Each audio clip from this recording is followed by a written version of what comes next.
அஸ்ஸலாமு அலைக்கும் வரஹ்மத்துல்லாஹி வபரகாத்துஹு. சவுதி மற்றும் கத்தார் இடையில் பாலஸ்தீன் பகுதி ஒன்றை நீங்கள் பார்த்துருப்பேன்னு நான் நினைக்கிறேன். இன்ஷா அல்லாஹ் நீங்கள் பார்த்துருப்பேன்னு நான் நம்புகிறேன்.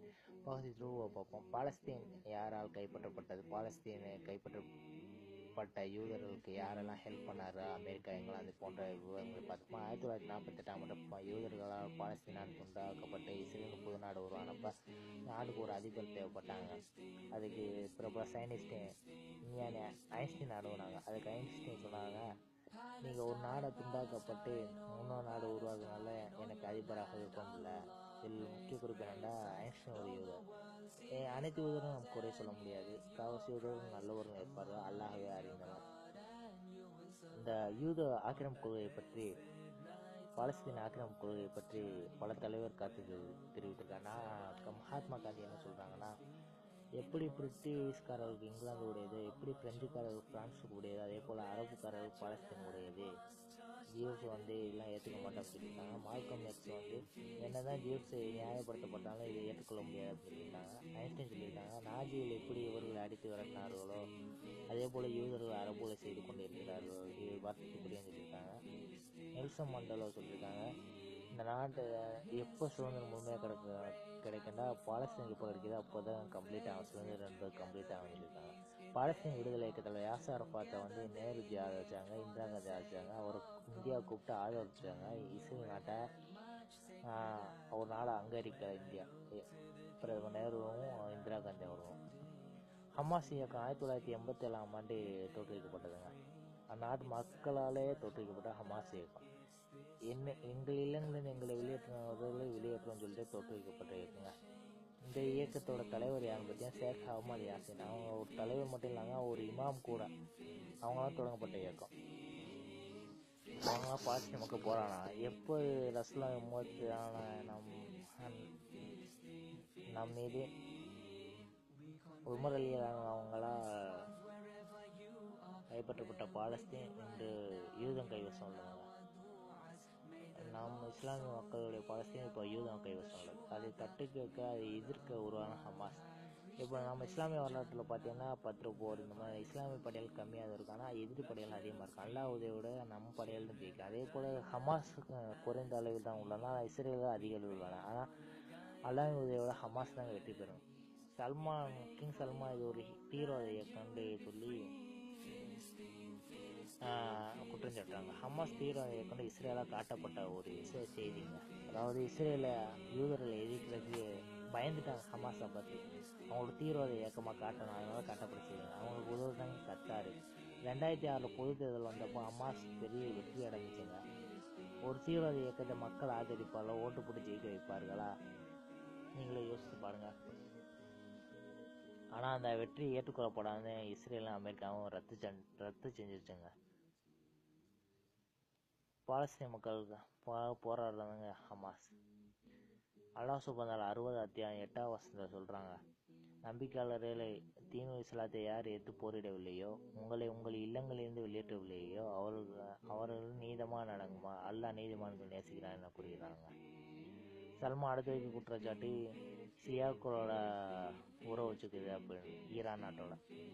இதே சவுதி அரேபியா தான் முன்னாள் ஈரான் அதிபர் அஹமது நஜாத் அவரை கூப்பிட்டு விருந்து வச்சு கௌரவிச்சு நல்லா கவனிச்சு அனுப்புனாங்க ஈரானுக்கு. அவர் ஒரு சியாக்காரன். அப்போ இவங்களோட சியா கொள்கைகள் இங்கே போச்சான். இப்போ அடுத்து வரும் பாருங்க, சல்மான் அவங்க கை கொடுத்து நிற்பாங்க நல்லா, யாரோட சியாக்காரங்களா. அப்போ அந்த சியா கொள்கை காணாமல் போய்கிட்ட பாருங்க.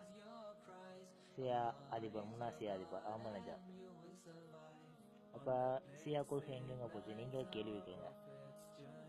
எல்லாம் போலி குற்றச்சாட்டுகள், இஸ்ரேலால் யூதனால் மிரட்டப்பட்டு வைக்கப்பட்டிருக்கிற குற்றச்சாட்டுகள். இஸ்ரேலை பாருங்கள், இப்போ அங்கீகரிக்கப்பட்ட பாலஸ்தீனா வெஸ்ட் பேங்க் என்று அழைக்கப்படுகிற மேற்கு கரையும் காசா வந்தாங்க. உமர் அலியலான காலத்தில் இஸ்லாமிய வசம் உள்ளதுங்க பாலஸ்தீன். இப்போ யூதர் கைவசம் மாறிடுச்சுங்க. இந்த உம்மத்தில் யூதன் எப்போ கிலாபத்தை ஆட்சியை தோக்கடிச்சானோ அப்போ அவனுக்கு ரசூலுல்லாஹ் உம்மத்தை நல்லா பண்டாடுறாங்க. கத்தார் நாட்டு அதிபர் ஷேக் தமீம் அவர் எவ்வளோ பெரிய உதவி பண்ணுறாங்க தெரியுமா? அல்லாஹ் பாதையில் போறவர்களுக்கு பொருள் உதவி கொடுக்குறாருங்க. ஹமாஸ்க்கு எவ்வளோ பெரிய நன்மை தெரியுமா? பாருங்க, 60 அத்தியாயம் 8ஆம் வசனம், 60 அத்தியாயம் 9ஆம் வசனம் சொல்லலாம், யார் தீனு இஸ்லாத்தை ஏற்று போரிடுகிறார்களோ அவர்கள் இல்லங்களிலிருந்து வெளியேற்றுகிறார்களோ அவர்களுக்கு யார் உதவி பண்ணுறார்களோ அவரோட நட்பு கொள்ளாதீங்க, நட்பு கொண்டு அவரும் அநியாயக்காரர்கள் அப்படின்னு சொல்கிறாங்க. பாலஸ்தீனை யாருங்க அவங்க இல்லைங்கிறது அவங்கள வெளியேற்றினா இஸ்ரேலுக்கான அந்த யூதனுக்கு யாருங்க ஹெல்ப் பண்ண அமெரிக்கா, இங்கிலாந்து. அந்த அமெரிக்காவோட நட்பு வச்சுக்கிறது யாருங்க? அவன் என்ன சொன்னாலும் ஓகே ஓகே தலையாட்டு பொம்மையாக இருக்குது யாருங்க? சவுதி அப்போ யார்? நம்ம சவுதிலாம் யாருங்க அநியாயக்காரர்கள் பாருங்க. அவங்க இல்லைங்களும் வெளியேற்றிட்டாங்க. அதுக்காண்டி அல்லாஹ் பதில் போரிடுறாரு எங்கள் இல்லம் வேணும்னு. அவங்களுக்கு உதவி செய்கிறது, ஹமாஸுக்கு உதவி செய்கிறது எவ்வளோ பெரிய நன்மை. அல்லாஹ் பாதையில்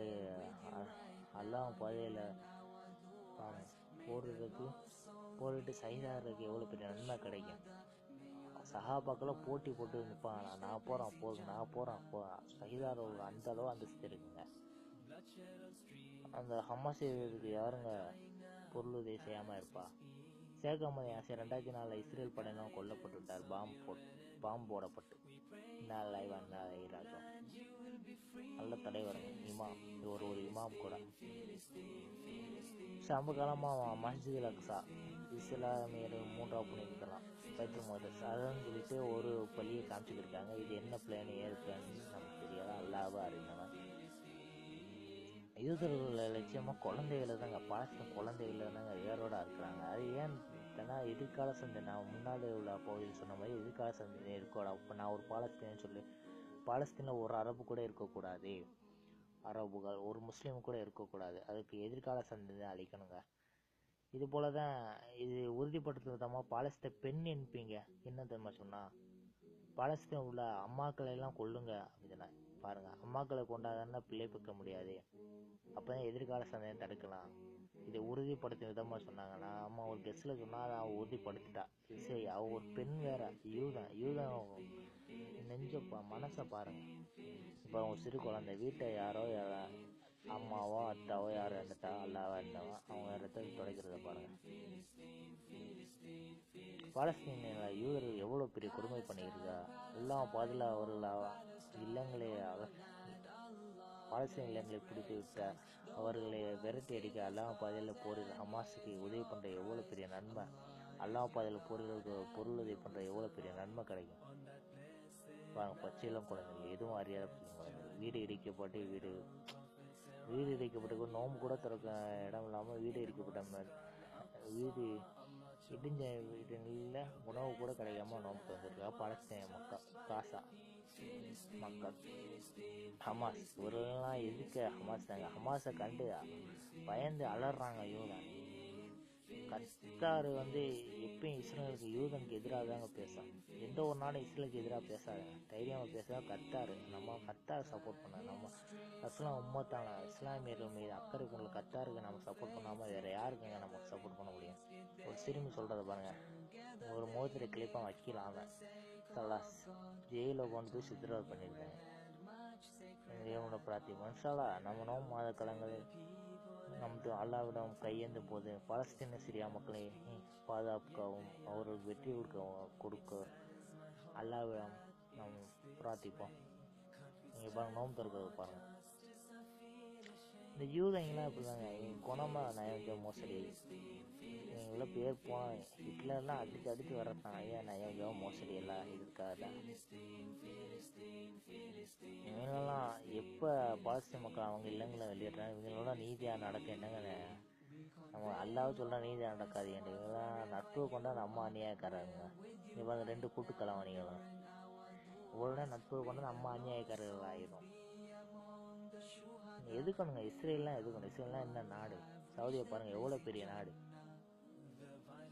அது உதவி பண்ண தெரில. உமாத்தானா நம்ம இஸ்லாமிய மக்களுக்கு அது உதவி பண்ணாது. கத்தார் உதவி பண்ணால் அதையும் தடுப்பாங்க. அது எல்லாத்துக்கும் யூதன் இப்போ யூதன் தானே எல்லா துறையிலையும் பின்னாடி நிற்கிறான்.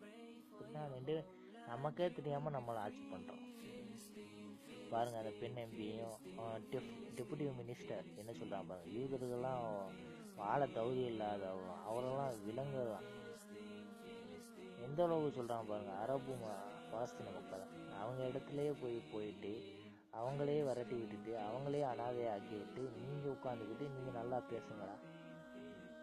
இப்போ உங்கள் வீட்டுக்கு ஒரு கெஸ்ட்டு வராரு, அவங்கள அடிச்சு விட்டு அவர் தான் ஓனாரு, நீங்கள் ஏற்றுக்கிட்டால் உங்களுக்கு கொள்றா, நீங்கள் என்னங்க செய்வீங்க? கத்தாருக்கு நம்ம சப்போர்ட் பண்ணுங்க. கத்தாரில் ஷேக் தமீம் அவர் எவ்வளோ பெரிய நன்மை செஞ்சுருக்காரு தெரியுமா? அல்லாஹ் பாதையில் போகிற ஹமாஸுக்கு பொருள் விஷயத்துலாம் கொடுத்து வச்சுக்கணும்.